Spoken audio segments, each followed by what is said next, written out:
अस्सलामुअलैकुम स्टूडेंट्स, उम्मीद है आप सब के सब खैरियत से होंगे। क्लास 9 AQB पास पेपर वीडियो सॉल्विंग सीरीज की एक और वीडियो के साथ आपके सामने हाजिर हूं। ये 2024 MCQs की वीडियो नंबर 2 है। वीडियो नंबर 1 में ऑलरेडी आपसे शेयर कर चुका हूं, जिसमें मैंने आपके पास 28 MCQs सॉल्व किए थे। चले आइए स्टार्ट करते हैं अब आगे सॉल्व करना। ओके। जो पहले मैंने आपके पास सॉल्व किया था बच्चों, वहां मैंने 28 तक सॉल्व किया था। अब चैप्टर स्टार्ट हो रहा है रेशो। तो चलिए स्टार्ट करते हैं रेशो को। कहता है, in a local cafe the ratio of apple juice to orange juice, apple to orange दिया हुआ है 2:3। मैंने वेरिएशन चैप्टर की वीडियोस में आपके पास बताया था कि अगर आपके पास रेशोस दिए हुए हों तो आप एक्चुअल वैल्यूज फाइंड कर सकते हैं जस्ट एक्स से मल्टीप्लाई करके। यानी एप्पल जूस और ये ऑरेंज जूस का रेशो दिया हुआ है, तो आप एक्चुअल एप्पल जूस और एक्चुअल ऑरेंज जूस फाइंड कर सकते हैं, खाली 2x and 3x। Okay. The cafe currently has a total of 120 cup of juice, यानी दोनों के समअप से जूस बना है 120। तो इसका और इसका टोटल जो आपके पास है वो 120 होगा। इन दोनों को ऐड करूंगा तो आंसर आ जाएगा 5x 120, और 5 से डिवाइड करने के बाद मुझे आंसर मिल जाएगा 24। यानी x की वैल्यू आ गई 24। और मुझे इसने क्या कहा है, then the quantity of oranges, oranges 3x है, 3 मल्टीप्लाई बाय 24, 12 6 7 72 कप्स, ये आपका आंसर होगा। उम्मीद करता हूं दोस्तों आपको बात समझ आ गई होगी। अगर और तफसील से इसको समझना है तो फिर आप वेरिएशन चैप्टर में जा सकते हैं। मेरी चैनल में 9 AQB की वीडियो सीरीज मौजूद है जिसमें चैप्टर है वेरिएशन। वहां पर मैंने इसको बहुत तफसील से समझाया है कि हम इसको एक्स क्यों देते हैं। यहाँ के लिए सिंपली एक्चुअल क्वांटिटीज मैंने बता दी। एक्चुअल क्वांटिटीज जो जूस है वो 120 कप्स हैं, और ऑब्वियसली इन दोनों के जूसेस से मिलकर बने होंगे 120। वहां से एक्स वैल्यू फाइंड की और वैल्यू पुट कर दी। उम्मीद करता हूं दोस्तों आपको बात समझ आ गई होगी। अच्छा, अब A/B C/D के बराबर है, तो अल्टरनेटो थ्योरम बहुत सिंपल, A C के पास आ जाएगा और B D के पास। इसे कहते हैं अल्टरनेटो थ्योरम, A C के पास B D। B आपका करेक्ट ऑप्शन है। ओके, ये अल्टरनेटो थ्योरम का स्टेटमेंट होता है। नेक्स्ट आपके पास दे रहा है, ओके,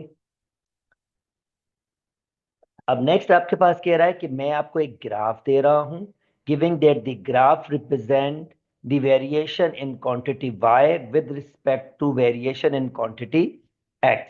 तो ये graph y in x variation दे रहा है, यानी y directly proportional to x, और y is equal to kx हो जाता है, कांस्टेंट ऑफ प्रोपोर्शन आ जाता है आपके पास। अब आपको कह रहा है the constant of proportion find करना है, तो मुझे x और y की वैल्यूज चाहिए होगी। तो यहाँ देखें ग्राफ में अगर आपने 1 पुट किया होगा तो आंसर 2 आ रहा है। तो x की वैल्यू 1, y की वैल्यू 2 ग्राफ से ले सकते हैं। 2 is equal to k1, k की वैल्यू 2 आ गई है, 2 यहाँ पुट कर देते हैं। y is equal to 2x, ये मैंने इक्वेशन बना दी है। कांस्टेंट की लिए इसने कहा था कांस्टेंट ऑफ प्रोपोर्शन ये 2 होगा, और इसने इक्वेशन भी हमसे मांगे थे इसी के, तो ये C2x भी आपके पास आ गया। तो इससे दो एमसीक्यूज लिंक कर रहे थे, 31 और 32। आई होप दोनों एमसीक्यूज का आइडिया आपको आ गया होगा। चले जी नेक्स्ट मूव कर जाते हैं, मैट्रिसेस चैप्टर में चले जाते हैं हम लोग। कहता है the matrix P is symmetric matrix. भाई सिमेट्रिक मैट्रिक्स क्या होती है, अगर एक मैट्रिक्स का ट्रांसपोज करूं और वो मैट्रिक्स वापस आ जाए तो ऐसी मैट्रिक्स को सिमेट्रिक मैट्रिक्स कहते हैं। तो कहता है अगर the matrix P is symmetric, अब ये साइमेट्रिक है, इसका मतलब जब पी का ट्रांसपोज किया होगा तो पी आ चुका होगा, then P transpose obviously P के बराबर होगा, यानी वापस पी के बराबर होगा, क्योंकि अगर साइमेट्रिक है तो पी ट्रांसपोज किसके बराबर होता है, पी के। तो पी आपके पास Q P P Q, Q P Q P P Q, यानी डी आपका सही आंसर होगा। ओके, नेक्स्ट चलते हैं। The additive identity, additive identity का मतलब क्या होता है कि अगर मैं किसी मैट्रिक्स से कोई ऐसी मैट्रिक्स ऐड करूं कि आंसर वापस यही मैट्रिक्स आ जाए, तो ये कहलाती है एडिटिव आइडेंटिटी, और ये सिर्फ नल मैट्रिक्स होती है। जब मैं इसको इसके साथ ऐड करूंगा तो आंसर ये आएगा। तो एडिटिव आइडेंटिटी फिक्स होती है, नल मैट्रिक्स होती है। आई होप दोस्तों आपको बात समझ आ गई होगी, क्योंकि भाई देखें ए प्लस जीरो ए हो जाएगा, बी प्लस जीरो बी हो जाएगा, सी प्लस जीरो सी, और डी प्लस जीरो डी हो जाएगा। ओके, नेक्स्ट, अगर x ये है, y ये, z ये, then which of the following is are possible for multiplication. Okay, ये है x, ये है y, और ये है z। तो भाई अब मैं इसका ऑर्डर लिखूंगा, ऑर्डर मतलब रोज और कॉलम को लिखना।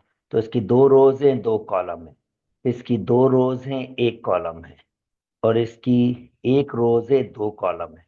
तो पहला है एक्स और वाई, एक्स और वाई। तो एक्स का ऑर्डर है दो रोज दो कॉलम, और वाई का दो रोज एक कॉलम। अगर पहले के कॉलम दूसरे की रोज के बराबर हो तो मल्टीप्लिकेशन पॉसिबल हो सी, पहला पॉसिबल है। चले जी सेकंड पे चलते हैं, एक्स जेड, दो रोज दो कॉलम और एक रोज दो कॉलम, क्योंकि पहले के कॉलम दूसरे की रोज के बराबर नहीं है, तो ये पॉसिबल नहीं होगा, इसको काट लीजिए। अब जेड वाई, जेड वाई एक रोज दो कॉलम, और वाई है दो रोज एक कॉलम, बिल्कुल पहले के कॉलम दूसरे की रोज के बराबर है, तो ये पॉसिबल है। वन और थ्री पॉसिबल है, वन एंड थ्री पॉसिबल, तो सी इसका करेक्ट ऑप्शन है। उम्मीद करता हूं दोस्तों आपको बात समझ आ गई होगी। चलें जी आगे मूव कर जाते हैं। ओके, अगर एक मैट्रिक्स सिंगुलर मैट्रिक्स है तो क्या होता है, अगर मैं उसका डिटर्मिनेंट लूं, इस मैट्रिक्स का डिटर्मिनेंट यानी ए 18 टू ए, तो वो हमेशा जीरो के बराबर होगा। अब यहां से मुझे ए की वैल्यू फाइंड करनी है। चलें डिटर्मिनेंट सॉल्व कैसे करते हैं, पहला पहले से मल्टीप्लाई होता है, ए स्क्वायर हमेशा माइनस दूसरा दूसरे से, तो टू एटीन जा 36 is equal to zero, A square is equal to 36 हो जाएगा। रेडिकल लगाएंगे, प्लस माइनस ए की वैल्यू हो जाएगी प्लस माइनस 6। तो ए के दो आंसर हैं, प्लस माइनस 6। उम्मीद करता हूं दोस्तों बात समझ आ गई होगी। In the equation form x minus this one, then x, अच्छा अगर ये है तो हमें इसमें से x की वैल्यू फाइंड करनी है। Okay, x 1001 1100। अच्छा बच्चों ध्यान में रखिए, अगर कोई भी मैट्रिक्स, इसे कहते हैं आइडेंटिटी मैट्रिक्स, अगर कोई भी मैट्रिक्स आइडेंटिटी मैट्रिक्स से मल्टीप्लाई करे तो हमेशा वही मैट्रिक्स वापस आ जाती है। 1001 आपके पास आइडेंटिटी मैट्रिक्स होती है, इक्वल टू के बाद जीरो जीरो, ये मैं उधर शिफ्ट कर लेता हूं, जीरो जीरो, ये प्लस का हो जाएगा वन, और ये कहलाएगा एडिटिव आइडेंटिटी। एडिटिव आइडेंटिटी कोई भी मैट्रिक्स ऐड होगी तो वही मैट्रिक्स वापस आंसर दे देगी वन, तो मेरा आंसर आएगा वन। अच्छा ये वन वन था, सॉरी, तो ये मैंने लिख दिया, ये वन वन था। ओके, यहाँ भी वन वन होगा, तो यहाँ पर भी ये वन वन ही होगा। ओके, आंसर आ रहा है वन वन, मतलब डी आपका करेक्ट आंसर है। उम्मीद करता हूँ बात समझ आ गई होगी। चले जी नेक्स्ट, कहता है अगर एक मैट्रिक्स का डिटर्मिनेंट, ये कहलाता है डिटर्मिनेंट, 5 के बराबर है और ये मैट्रिक्स दी हुई है, तो उसमें से x की वैल्यू निकाले। ओके, मैं इस मैट्रिक्स का डिटर्मिनेंट निकालूंगा और इसका आंसर 5 के बराबर दे दूंगा, क्योंकि उसने खुद कहा है कि ए मैट्रिक्स का डिटर्मिनेंट 5 के बराबर है। पहला आखिरी से मल्टीप्लाई होगा माइनस दूसरा तीसरे से, 15 वहां मूव करेगा और x का आंसर आ जाएगा 20। उम्मीद करता हूं दोस्तों बात समझ आ गई होगी। चले जी, अब ज्योमेट्री पे पहुंच गए हैं, तो ज्योमेट्री वाला भी अब डिस्कस कर लेते हैं। ओके, अब फिगर है तो थोड़ा सा विजुअल करके करते हैं बच्चों। If the sum of all three sides of a triangle A B C is 14, कह रहा है the sum of all three sides of a triangle, यानी इसका जमा, इसका मतलब क्या कह रहा है, ए सी लेंथ का जमा, ए बी लेंथ का जमा जिसको हम पैरामीटर भी कहते हैं, और बी सी लेंथ का जमा, इन तीनों का जमा कितना कह रहा है 14। If measurement of A B, ये ए बी की मेजरमेंट दे रहा है, मेजरमेंट ऑफ ए बी, तो ए सी, ये मेजरमेंट की discussion, A C plus A B कितना दे रहा है, ये मेजरमेंट ऑफ ए बी ऐसे भी लिख सकते हैं, एक ही बात है, ये 4 के बराबर दे रहा है और बी सी के बारे में कुछ नहीं कह रहा, इज इक्वल टू 14। तो मेजरमेंट ऑफ ए सी कह रहा है बच्चों, इस ट्राइंगल में ये दो एंगल बराबर है, ये ए ए, तो इसका मतलब इनकी दो अपोजिट साइड, इसके अपोजिट ये है, इसके अपोजिट ये अपोजिट साइड भी बराबर होगी। ये प्रॉपर्टी कहलाती है आइसोसेलेस ट्राइंगल की। जब दो एंगल बराबर होते हैं तो उसके अपोजिट साइड भी बराबर होती है। इसका मतलब अगर मैं ए सी एक्स कह रहा हूं तो बी सी भी कितना होगा, एक्स ही होगा। तो अगर मैं ए सी को एक्स कह रहा हूं 4, तो बी सी भी कितना होगा, एक्स ही होगा। ओके, एक्स और एक्स कितने हो जाएंगे, 2x, 4 उधर मूव करेगा माइनस का हो जाएगा, 2x बराबर है 10 के, कैंसिल आउट करेंगे और x बराबर आ जाएगा आपके पास 5 के।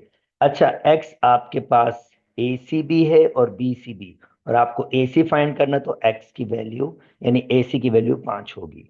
उम्मीद करता हूं दोस्तों आपको बात समझ आ गई होगी। चले जी next. Okay, if a triangle, ये इस स्टेटमेंट का मतलब है कॉन्ग्रेंट, और इस कॉन्ग्रेंट से हमें क्या पता चलता है, चले इसको पहले बता देते हैं।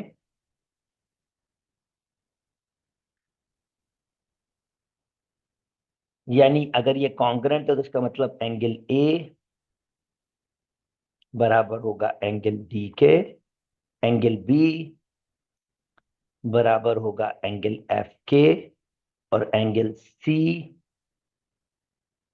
बराबर होगा एंगल ई के। A B, side A B बराबर होगी डी एफ के, करस्पॉन्डिंग साइड से आप देखें, और बी सी बराबर होगा एफ ई के, और ए और सी डी ई के।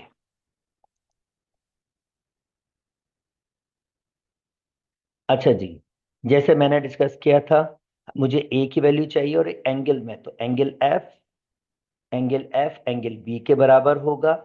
अब यहां पर तो एंगल बी गिवन नहीं है, पर मुझे पता है अगर मुझे दो एंगल दिए हो ट्राइंगल के, तो मैं तीसरा एंगल फाइंड कर सकता हूं। इसको मैं अगर एक्स के, तो एक्स प्लस 50 प्लस 45 बराबर हो जाएगा 180 के, और ये हो जाएगा 5,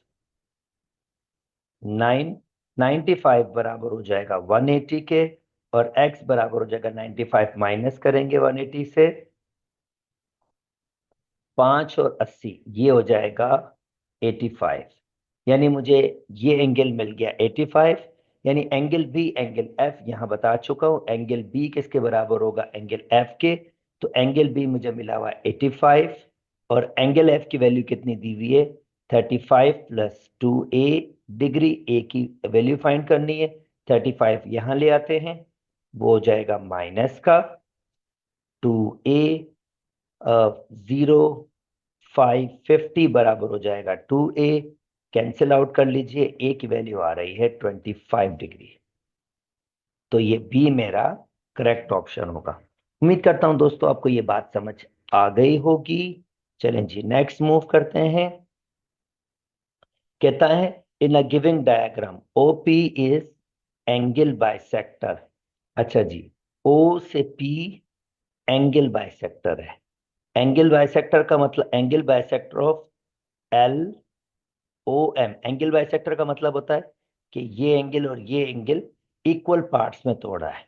अगर एंगल बाइसेक्टर होता है बच्चों, तो अगर मैं कोई भी इस एंगल बाइसेक्टर में पॉइंट्स लूं, तो ये साइड के परपेंडिकुलर डिस्टेंस इनका बराबर होता है। यानी ये लेंथ एग्जैक्टली बराबर होगी इसके। तो x+5 एग्जैक्टली बराबर होगा 2x+1 के। तो x को उधर ले जाए, 5 को 1 को इधर, तो 4 बराबर हो जाएगा x के। और इसने हमसे क्या मांगा था? Based on the information the value of x। Value of x हमारे पास 4 होगी। उम्मीद करता हूं दोस्तों आपको बात समझ आ गई होगी। चलें जी next. Okay, no, lots of information का क्वेश्चन आया है। चलो इसको टैकल करने की कोशिश करते हैं, थोड़ा सा साइज भी इसका एक्सटेंड कर देते हैं।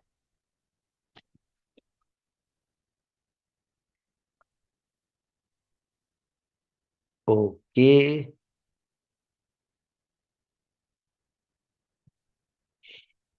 ओके, अब ये क्या कह रहा है इसको चलो समझा देते हैं। The giving diagram shows the various part connected town. The part connected town 1, town 3 and town 6 from a triangle. Town 1 town 4 से कनेक्ट है, टाउन 6 टाउन 2 से कनेक्ट है। ठीक है, okay. Town 2 is half way between 1 and 3। 1 and 3, ये half है मतलब mid point पे है, ये बिल्कुल सेंटर पे है। Town 4 is half way between 3 and 6। तो 3 and 6 के बिल्कुल मिड पे आपके पास ये है। ठीक है, in the direct part from town 2 to town 6, town 2 to town 6 lies between town 5। Then the distance between town 2 to town 5, town 2 to town 5। अच्छा चलें, इसने लैंग्वेज यूज की है, मैं आपको जरा लैंग्वेज को समझा देता हूं। पहली बात तो बच्चों, अगर ट्राइंगल में कोई ये कहलाता है वर्टेक्स, अगर एक वर्टेक्स से अपोजिट के मिड पॉइंट पर कोई लाइन सेगमेंट मीट करे तो इसको हम कहते हैं मीडियन। मीडियन की खासियत क्या होती है? ये और ये डिस्टेंस ये बिल्कुल इक्वल होता है, ये बिल्कुल मिड पे होता है। ये भी मीडियन है क्योंकि उसने खुद ही कहा है हाफ वे।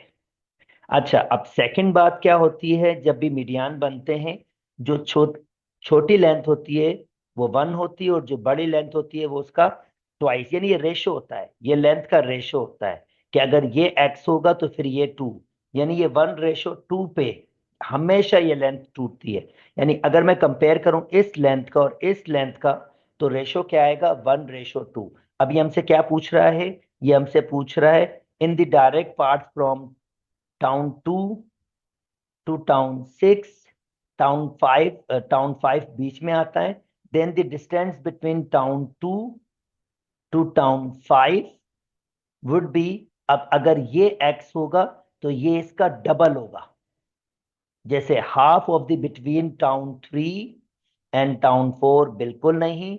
हाफ, हाफ तो आपके पास यहाँ पर, जैसे इसने डिस्टेंस कहा है, इसने डिस्टेंस क्या कहा है कि इसने कहा है मुझे फाइंड करना है then the distance between town 2 to town 5, town 2 to town 5। अच्छा, क्योंकि ये 1 और ये इसका डबल होता है, तो मैं ऐसे भी कह सकता हूं कि अगर ये, क्योंकि रेशो के फॉर्म में, तो मैं इसको x और 2x ऐसे भी कह सकता हूं। और एक्चुअल लेंथ 2 से 6 तक 3x है, तो मैं इसको ऐसे भी कह सकता हूं। अगर ये लेंथ की बात करूं, ये एक होता है, ये होता है x, और आउट ऑफ टोटल 3x, 3 से 3 कैंसिल, तो मैं इसको कह सकता हूं 1/3 ही है। यानी ये टाउन 2 से टाउन 6 का जो 1/3 लेंथ है ना, ये होता है। तो देखो क्या कह रहा है, half of the distance between town 3 to town 4, town 3 to town 4 बिल्कुल नहीं, ये तो बात ही कुछ और है। half of the distance between town 2 to town 6, town 2 to town 6 बिल्कुल नहीं, ये हाफ नहीं होता, ये तो एक पार्ट होता है और ये इसका डबल पार्ट होता है, ऐसा भी नहीं हो सकता। 1/3 of a distance from town 2 to town 6, yes, 2 से 6 तक का ये 1/3 होता है। यानी इसने कहा था कि 2 से 5 तक एक्चुअली 1/3 डिस्टेंस होता है आपके पास 2 से 6 तक का। तो ये सी आपका करेक्ट ऑप्शन होगा। उम्मीद करता हूं आपको बात समझ आई होगी। थोड़ा सा टेक्निकल जरूर है एमसीक्यू से, पर इतना मुश्किल भी नहीं है। Okay, next 43। Okay, consider the figure Q M, Q M, Q M ये वाला is equal to Q L, Q L इसके, okay, N N M, N M ये वाला, एन एल इसके, ये लेंथ इसके बराबर और ये लेंथ इसके बराबर है। देन अब कह रहा है इसमें से क्या होगा बच्चों, जहन में रखें, अगर आपके पास कोई लाइन हो और वो उसके मैं कोई पॉइंट लूं, एक पॉइंट ये लिया है, और जिस पे वो लाइन आपके पास बनी हुई है उसके एंड पॉइंट से इक्वल डिस्टेंस हो, ये इसके बराबर है और ये इसके बराबर है, तो इस लाइन का नाम होता है परपेंडिकुलर, परपेंडिकुलर बायसेक्टर या राइट बायसेक्टर। और इसकी खासियत क्या होती है, एक तो ये एंगल 90 का बनाता है जिस लाइन पर ये ड्रॉ होता है, यानी एम आर क्यू या एल आर क्यू 90 डिग्री के बराबर हो, ये भी 90 डिग्री के बराबर होगा। और सेकंड क्या करता है, ये आपके पास इसको दो इक्वल पार्ट्स में तोड़ता है। ये मैं तीन लिख रहा हूं क्योंकि डिफरेंस पैदा कर सकूं। एम से आर और आर से एल बिल्कुल बराबर होगा। तो पहली बात, क्यू से आर, एन से आर, ये है क्यू से आर और एन से आर, बिल्कुल इसके बारे में कोई रिलेशन नहीं होती, ऐसा नहीं होता। एम से आर, यस, एम से आर और आर से एल बराबर होता है, ये सही है। और Q, M Q R, M Q R बिल्कुल 90 डिग्री का एंगल बनाता है। तो ये दो बातें सही हैं, इसका सेकंड और थर्ड सही है, तो इसका मतलब इसका डी ऑप्शन होगा, सिर्फ नॉलेज का एमसीक्यू से।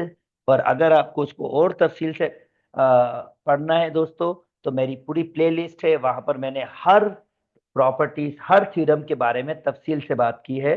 तो 9 की प्लेलिस्ट में जाके वहां पर ये सारी चीजें देख सकते हैं। ओके, लास्ट दो एमसीक्यूज।